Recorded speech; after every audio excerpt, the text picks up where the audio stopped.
해피 마더스 데이입니다. 네, 오늘 우리 어머니 주일을 맞아서 이렇게 오늘 예배에 참여하는 사랑하는 그린빌 가족 한 분 한 분의 삶과 가정 또 섬기시는 그 모든 일들 위해 하나님의 크신 또 은혜와 축복이 함께 하시기를 간절히 축원합니다. 특별히 오늘 예배에 참석하신 우리 모든 어머니들 너무너무 감사하고 또 앞으로도 더욱더 건강하게 그 어머니로서의 맡은 그 역할들, 사명들 잘 감당하실 수 있기를 간절히 축원합니다. 우리는 지난 주부터 이제 사랑장으로 유명한 고린도전서 13장 말씀을 천천히 그리고 찬찬히 이렇게 살펴보고 있습니다. 사랑은 움직이는 동사다라고 하는 주제로 2달 동안 진행될 이 시리즈 설교를 준비하면서 한편으로는 약간 좀 걱정이 되기도 합니다. 너무 이 흔한 주제를 너무 오랫동안 다뤄서 혹시라도 이렇게 좀 지루해지면 어쩌나 하는 두려움이 조금 있습니다. 그러나 그럼에도 그럴 필요가 분명히 있다라고 하는 것이 결론이었습니다. 우리는 이렇게 보면 그 사랑밖에 난 몰라 이러면서 사랑에 대해서 되게 자신만만해하거나 아니면 사랑이 밥 먹여주냐 하면서 이 사랑이라고 하는 것을 아주 대수롭지 않게 여기는 경향이 있습니다. 그리고 그 사랑을 이렇게 남녀 간의 사랑, 아니면 부모와 자식 간의 사랑, 혹은 친구들 간의 이렇게 우정 정도로 우리가 그것을 사랑이라고 대충 이렇게 생각을 하는 것 같습니다. 그러나 우리 기독교에서 이 사랑이라고 정의하는 것은 그 정도의 수준이 아닙니다. 사랑이라고 하는 것은 삶의 아주 근본적인 방향과 또 어떻게 내가 살아야 하는지에 대한 그런 가치관과 관련이 있습니다. 그래서 사랑하는 마음으로 내가 살려고 애쓰면 애쓸수록 우리의 믿음도 더 자라게 되고 우리의 믿음도 더욱더 깊어지게 됩니다. 예전에 그 종교개혁자 찌뱅글리라고 하는 사람이 높은 산을 올라가던 중에 한 사람만이 이렇게 왔다 갔다 할 수 있는 아주 좁은 그 산길 위에서 이렇게 마주 서 있는 2마리의 염소를 보았습니다. 한 마리는 이제 위로 올라가려고 하고 한 마리는 이제 밑으로 내려가려고 서 있습니다.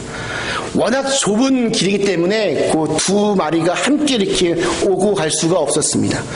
서로 팽팽히 맞선다 싶은 순간 놀라운 일이 벌어졌습니다. 올라가려고 하던 그 염소가 길가에 누웠고 그 위를 밟고 위에서 염소가 내려오게 되었습니다. 그 다음 누웠던 염소가 다시 일어나서 다시 자기 갈 길로 올라갔습니다. 낮아졌더니 모두가 다 살게 되었습니다. 찌뱅글리는 그것을 보면서 하나님과 사람들 앞에서 복삭 엎드리는 사람이 은총으로 올라간다라고 하는 아주 유명한 말을 남겼습니다. 앞으로 우리는 고린도전서 13장에서 이야기하는 15가지 사랑의 특성을 우리가 살펴볼 것입니다. 그것은 마치 그 하나의 빛이 이렇게 어떤 그 프리즘을 통과할 때 여러 가지 그 무지갯빛으로 나타나는 다양한 색깔들처럼 사랑이라고 하는 그 한 단어 안에 15가지의 아주 그 하나하나의 그 내용들이 담겨 있음을 말합니다. 모두가 우리가 힘써서 좀 공부하고 배우고 알고 또 그것을 열심히 노력을 해야 될 아주 중요한 것들입니다. 오늘 저희가 읽은 4절에는 5개가 나옵니다. 그리고 그 5개의 가장 그 밑바닥에는 낮아져야 비로소 진정한 사랑을 알 수 있고 할 수 있다는 것을 우리에게 보여줍니다. 첫째로 사랑은 오래 참는 것입니다. 성경에서 말하는 오래 참음이라고 하는 것은 언제나 예외 없이 너 한번 맞아볼래? 해서 이렇게 탁 때렸더니 참을 수 있어. 더 때려봐. 이런 오래 참음이 아니라 항상 인간 관계에서 다른 사람에게 받는 상처와 그 손해들을 견디어내는 그런 능력을 말합니다. 사람들에게 좀 그릇된, 좀 잘못된 대우를 받고 잘못 취급을 받아서 상처를 받았을 때 내가 복수할 수 있는 힘이 있음에도 불구하고 이를 참아내는 능력이 오래 참음입니다. 예나 지금이나 누군가에게 공격을 받을 때면 누구나 그것을 잘 견디지 못합니다. 저도 그렇습니다. 그래서 반드시 뭔가 이렇게 반격해서 내가 이겨야지, 내가 승리해야지 생각합니다. 참는 것은 너무 못났거나 비겁하기 때문에 그런 것이라고 생각합니다. 근데 오늘 사도 바울은 고린도 교회를 향해서 그리고 오늘 우리들을 향해서 사랑의 구체적인 특성 첫 번째로 오래 참으라고 우리에게 권면합니다. 왜냐하면 참으면서 우리 주님의 성품을 우리가 닮아가는 인격적인 변화가 우리에게 일어나기 때문입니다. 골로새서 3장 12절에는 너희는 하나님의 택하신 거룩하고 사랑하시는 자처럼 오래 참음의 옷을 입으라 라고 충고하고 있습니다. 인생을 살다 보면 나의 잘못이나 실수와 상관없이 오해를 받고 또 수모를 겪는 일이 얼마든지 있을 수 있습니다.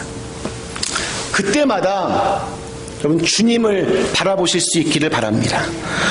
완전하시고 절대적이고 거룩하셨던 그분이 받으셨던 그 오해와 부끄러운 그 별명들을 한번 생각해 보십시오. 미치광이, 귀신 들린 자, 먹기를 탐하는 자, 술을 즐기는 사람, 세리와 죄인의 친구, 귀신들의 왕, 그리고 사형에 처하는 것이 마땅한 범죄자.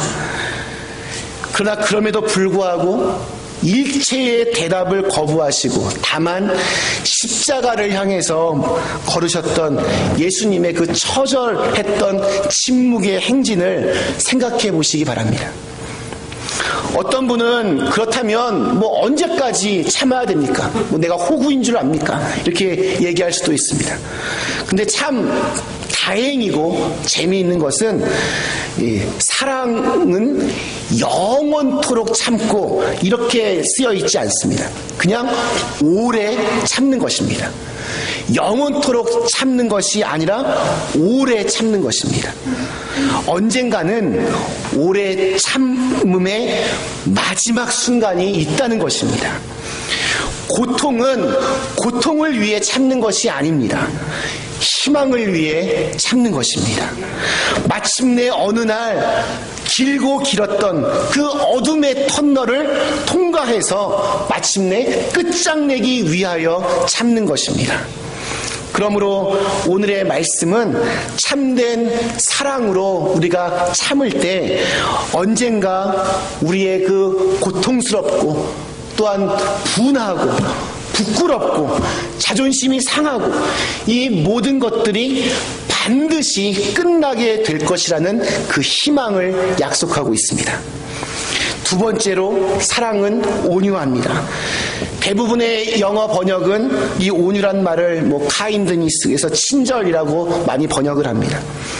오래 참음의 중요한 그 초점이 누군가가 내게 준 상처를 내가 좀 잘 견디는 것이라면 온유함은 한 걸음 더 나가서 내게 상처를 낸 그 사람을 오히려 내가 이렇게 품어내는 것을 의미합니다. 그런 의미에서 이 온유함은 오래 참음의 태도보다 훨씬 더 적극적이고 훨씬 더 우리가 노력해야 얻을 수 있는 그런 신앙의 능력입니다. 누구보다도 온유하고 친절했던 그 표본을 우리 그 미국의 위대한 대통령 에브라함 링컨을 많이 얘기합니다. 그에게는 많은 친구들이 있었지만 유명한 정치가일수록 적들도 많이 있습니다. 그를 아주 집요하게 괴롭히던 적 가운데 한 사람이 스탠톤이라고 하는 사람인데, 이 사람은 신문에 링컨을 교활한 어릿광대라고 이렇게 욕을 합니다. 심지어 공개적인 연설에서 이 링컨 대통령을 오리지널 고릴라, 생긴 게 약간 고릴라 닮았다고 해서 조롱하면서 여러분은 고릴라를 보러 아프리카에 가실 필요가 없습니다. 일리노이주 그 스프링필드에 가면 멋진 고릴라를 그냥 바로 앞에서 볼 수 있습니다. 이렇게 비꼬기까지 했습니다. 그런데 이 링컨이 대통령이 된 후에 그 내각의 관료들을 임명할 때 링컨은 그를 국방장관으로 발표했습니다. 어떻게 그럴 수가 있느냐라고 흥분하는 사람들에게 링컨은 조용히 그 자리에는 그 사람이 적임자입니다 라고 대답할 뿐이었습니다. 나중에 링컨이 암살되어 그의 시체 앞에 선 이 스탠톤은 뜨거운 눈물을 흘리며 이렇게 고백을 합니다. 여기 세계가 지켜보았던 사람 중 가장 위대한 지도자가 누워 있습니다.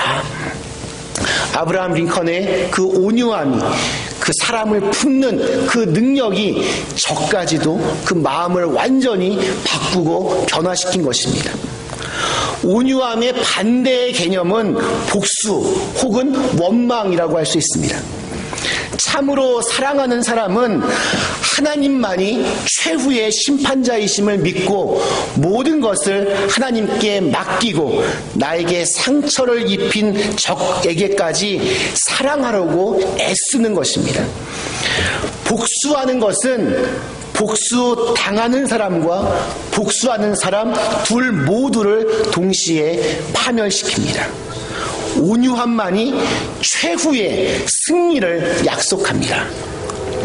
어떤 선생님이 세상 일은 결국 온유한 사람이 승리한다. 어떤 사람이 온유한 사람이겠느냐 하고 제자들에게 물었습니다. 그러자 한 제자가 말합니다. 거친 질문에 부드럽게 답하는 사람입니다. 정말 그런 것 같습니다. 거친 질문에 최대한 웃으며 부드럽게 답하는 사람, 그 온유한 사람이 저와 여러분이 되었으면 좋겠습니다. 온유함은 상대방의 그 거칠고 무례한 질문과 행동까지도 나중에 후회하게 만듭니다. 하나님께서 그렇게 하십니다. 세 번째로 사랑은 시기하지 않는 자가 되게 합니다. 누군가를 이렇게 시기하고 질투하는 것은 인간의 본능 속에 뿌리박고 있는 아주 치사한 그런 질병입니다. 이것은 고린도 교회에서도 아주 심각한 문제였습니다. 서로를 향해서 그냥 시기하고 질투하고 서로에 대해서 흉보는 이야기들을 계속합니다. 시기하다라고 하는 그 젤로이라고 하는 그 히랍 언어는 타인들의 성공이나 부요함, 명예 혹은 행복을 보고 마음이 이상하게 상해서 분노가 그 속에서 끓어오르고 있는 것을 이렇게 나타냅니다. 시기심의 역사는 인간의 역사만큼이나 아주 오래된 것입니다. 이것만 먹으면 하나님과 같이 될 거야 라고 하는 그 사탄의 속삭임을 듣고 하나님께 도전하기 시작했던 우리 아담과 이브, 또 동생을 질투해서 살인까지 한 그 형 가인, 자신들의 동생을 노예로 팔아버린 요셉의 형제들, 자신의 부하가 큰 명성과 인기를 얻자 그의 목숨을 제거하는 일에 평생을 걸었던 사울왕, 오랜 방황 끝에 들어온 그 둘째 아들을 끌어안고 잔치를 벌이는 아버지 때문에 속이 뒤집혀서 집에 돌아오기를 거절하고 문 밖에서 증오와 원망의 시위를 벌이던 탕자의 그 형. 우리는 너무나 쉽게 성경에서 이 시기심이 낳은 비극적인 이야기들을 찾을 수 있습니다. 바다 그 크랩, 그 게를 담은 바구니에는 뚜껑이 필요 없다고 합니다. 왜 그러냐면 어떤 개 한 마리가, 그 크랩 한 마리가 그 바구니 둘레를 이렇게 기어 오르면서 이렇게 올라가려고 하면 다른 개가 쫓아와서 그거를 내려버린다고 합니다. 그래서 그 개들은 영원히 바구니 바깥 세계로 나가지 못한다고 합니다. 동물만 그런 것이 아닙니다. 이러한 시기심과 질투의 모습이 교회 안에서도 종종, 또 솔직히 말씀드리면 자주 나타납니다. 그래서 성숙이나 발전 대신에 내부적인 진통의 아픔을 겪고 좌절하는 경우가 참 많이 있습니다. 사촌이 땅을 사면 배가 아픈 것이 인간의 본능입니다. 대개의 사람들에게 있어서 남의 행복은 나의 불행이고 남의 불행이 나의 행복이 됩니다. 그러나 진정한 사랑은 시기하는 것이 아닙니다. 남의 행복에 진심으로 축복해 줄 수 있는 넉넉한 마음을 갖는 것, 남의 불행에 진심으로 가슴 아파해 할 수 있는 자비로운 마음을 갖는 것, 이것이 크리스찬 사랑의 기본적인 자세입니다. 그냥 저절로 하늘에서 뚝 떨어지는 것이 아닙니다. 애써서 그렇게 살려고 열심히 노력해야 도달할 수 있는 수준 높은 사랑입니다. 마음의 크기가 좀 커져야만 가능한 얘기입니다. 마음의 크기를 넓히기 위해서는 하나님을 바라보면서 저 사람을 있는 그대로 내가 사랑할 수 있게 해 주옵소서 기도해야 합니다. 야고보서 3장 14절부터 16절에는 분명하게 이렇게 증언합니다. 시기와 다툼이 위로부터 내려온 것이 아니고 세상적이고 정욕적이고 귀신의 것이라. 시기와 다툼이 있는 곳에 모든 악한 일이 있다. 네 번째로, 사랑은 자랑하지 않습니다. 시기심의 초점이 상대방에게 있다면 이 자랑의 초점은 자기 자신에게 있습니다. 시기심은 다른 사람의 그 좋은 장점들, 업적들을 아무것도 없는 nothing, 무로 돌리고, 자기 자랑은 정말 자기의 업적은 최대한으로 극대화시킵니다. 그래서 자신에 대해서 아주 그럴싸하게 포장하는데 굉장히 능합니다. 그러나 참된 사랑은 자기를 그렇게 전시하지 않습니다. 자기를 과장하지 않습니다. 남녀간의 사랑도 마찬가지입니다. 내가 사랑하는 저 사람에게 내 재산을 자랑하고, 내 학식과 내가 어느 학교를 나왔고, 내 능력과 내 외모와 내 가문, 건강을 자랑해야만 그 사랑이 이루어진다면 그것이 온전한 사랑이 되겠습니까? 그냥 상대방을 그대로 받아줄 수 있는 것이 온전한 사랑일 것입니다. 물론 처음에는 이런 자랑거리들을 통해서 사랑이 시작될 수도 있습니다. 그러나 그 사랑이 오래된 연후에도 결혼을 한 지 10년, 20년, 30년, 40년이 지나도 계속 그런 것들만 자랑하고 이 자랑거리에만 의존하는 사랑이라면 그것은 온전한 사랑이 아닙니다. 가지고 있어도 언제 떠날지 모르는 아주 불안한 사랑입니다. 내가 가지고 있는 모든 힘과 권력을 놓치는 날이 오면 그 사랑도 떠나가기 때문입니다. 진짜 내가 아닌, 나를 이렇게 둘러싸고 있는 껍데기에 의존하는 사람들은 가졌을 때는 교만하게 되고 없을 때는 열등감에 사로잡히게 됩니다.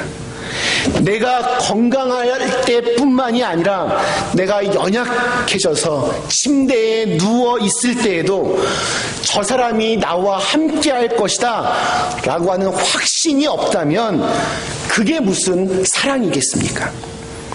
고린도 교회는 여러 가지의 신비한 은사들이 넘쳐났던 교회였습니다. 문제는 자기가 받은 은사가 가장 중요하고 가장 강력한 것이라고 서로 자랑하다가 매일 싸움이 났습니다.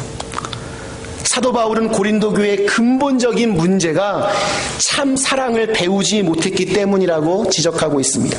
왜냐하면 참된 사랑은 자기 잘났다고 그렇게 뽐내는 것이 아니기 때문입니다. 우리 진정한 그리스도인이라면 자랑할 것은 내가 아니라 내 안에 계신 예수 그리스도 한 분밖에는 안 계십니다.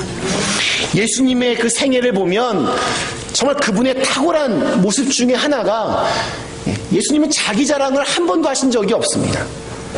큰 표적이나 놀라운 기적을 보이신 후에는 그 무리들을 피하여 한적한 곳으로 늘 숨으셨습니다. 병자를 고쳐주신 다음에도 아무에게도 말하지 말라라고 함구령을 내리셨습니다.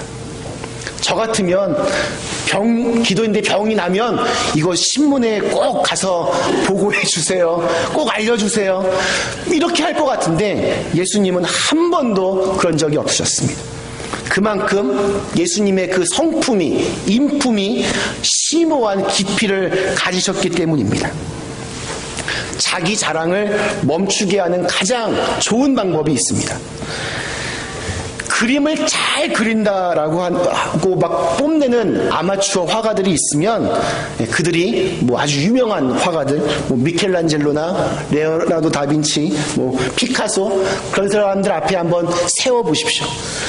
자신의 문체를 내가 참 글을 잘 쓴다라고 자랑하는 사람이 있으면 뭐 아주 유명한 소설가들, 뭐 셰익스피어나 톨스토이나 헤밍웨이나 이런 사람들 앞에서 한번 그들의 글을 읽혀보십시오. 내 음악이 최고라고 뽐내는 사람은 뭐 베토벤이나 모차르트 뭐 이런 사람들의 음악을 듣게 해보십시오. 자기 자랑을 극복하는 그 비결은 대가, 진짜 대가 앞에 서보는 것입니다. 사람들 앞에서 가장 하고 싶은 것은 자기를 자랑하는 겁니다.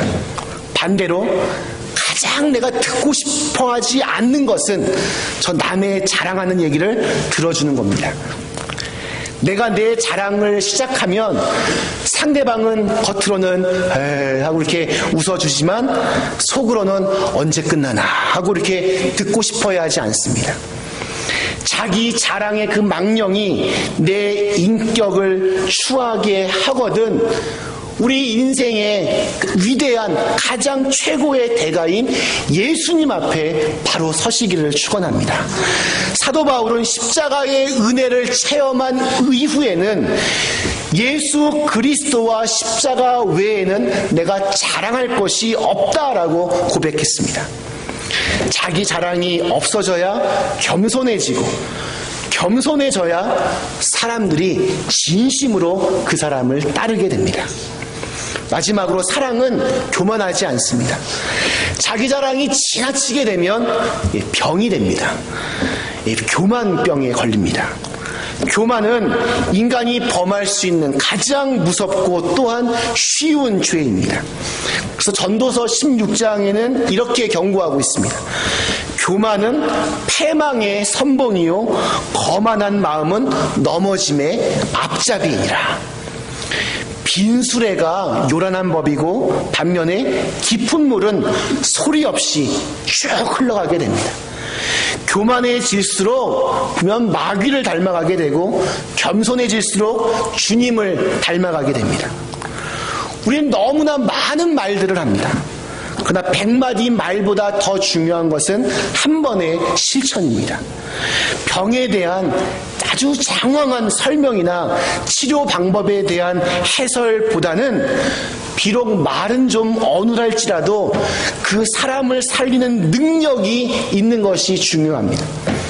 아무것도 없는데 있는 척하는 것이 교만이고 또한 허세입니다. 요즘 현대인들은 사람을 두려워하지 하나님은 별로 두려워하지 않는 것 같습니다. 거짓말을 하든 불의한 방법을 쓰든 그 위기를 벗어나서 내가 원하는 그 목적만 얻으면 모든 게 다 된다라는 자세로 살아갑니다. 교회도 마찬가지입니다. 교회에서 이 분란이 일어나면 세상보다 더합니다. 온갖 불법과 폭력이 난무합니다. 교회 재산을 마치 내 재산인 것처럼 뭐 세습을 하고 뭐 그것들을 함부로 유용을 해도 그거에 대해서 사람들이 다 눈을 감고 있습니다. 오히려 반대하는 사람들이 있으면 거리낌 없이 교회에서 쫓아내기도 합니다. 작은 소자 한 사람을 실족해 하면 차라리 연자맷돌을 메고 바다에 뛰어드는 것이 낫다는 예수님의 말씀은 안중에도 없는 것 같습니다. 모든 것이 너무 교만해졌기 때문입니다. 하나님과 하나님의 심판을 두려워하지 않는 태도입니다. 무신론자가 따로 있는 것이 아닙니다. 말로는 하나님이 있다라고 말하면서도 마치 하나님이 안 계신 것처럼 과감하게 잘못된 일들, 불의한 일들을 저지르는 사람들이 실상은 하나님을 믿지 않는 사람들입니다.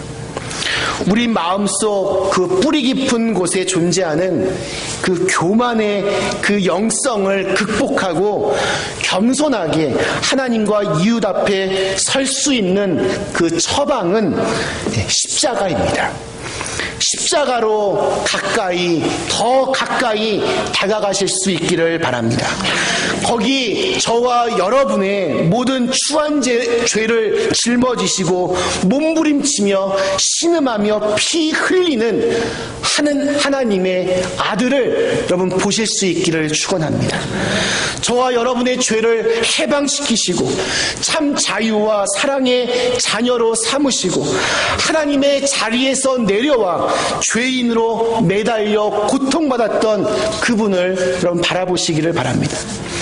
그 예수님을 나의 구주로 고백하며 영접하는 사람마다 드리는 진실한 첫 사랑의 고백이 있습니다. 주님, 나는 죄인입니다. 그러나 이제 나의 죄를 용서하시고 나를 받아 주옵소서. 이제 나의 자랑은 주님밖에 없습니다. 이 사랑을 참으로 체험한 사람은 절대로 교만할 수 없습니다. 말씀 마치겠습니다. 사랑하는 그린비 가족 여러분, 사랑은 오래 참습니다. 사랑은 온유합니다. 사랑은 시기하지 않습니다. 사랑은 자랑하지 않습니다. 사랑은 교만하지 않습니다. 오늘 이 5가지의 특성을 가능하게 하는 것은 낮아짐입니다. 내가 낮아져야 비로소 너그러이 참을 수 있고 남을 향한 질투도 나를 위한 자랑과 교만도 수그러뜨릴 수 있습니다. 어머니들은 자식에게 이기려고 하지 않습니다. 왜요? 사랑하기 때문에 그렇습니다. 우리 주님께서도 우리를 위하여 우리를 사랑하셨기 때문에 기꺼이 낮은 자리로 오셔서 십자가를 지셨습니다. 내가 높은 곳에 있으려고 하면 사랑할 수 없습니다. 그렇게 높은 곳에 있다가 그냥 홀로 쓸쓸하게 죽어갈 뿐입니다. 저와 여러분이 참된 그리스도인의 제자가 되기를 원하신다면 낮아지시기를 축원합니다. 그래서 그 낮아짐을 통해서 진정한 사랑의 사람이 다 되실 수 있기를 주님의 이름으로 간절히 축원합니다. 함께 같이 주신 말씀을 생각하며 함께 같이 기도하겠습니다. 하나님, 오늘 우리가 사랑의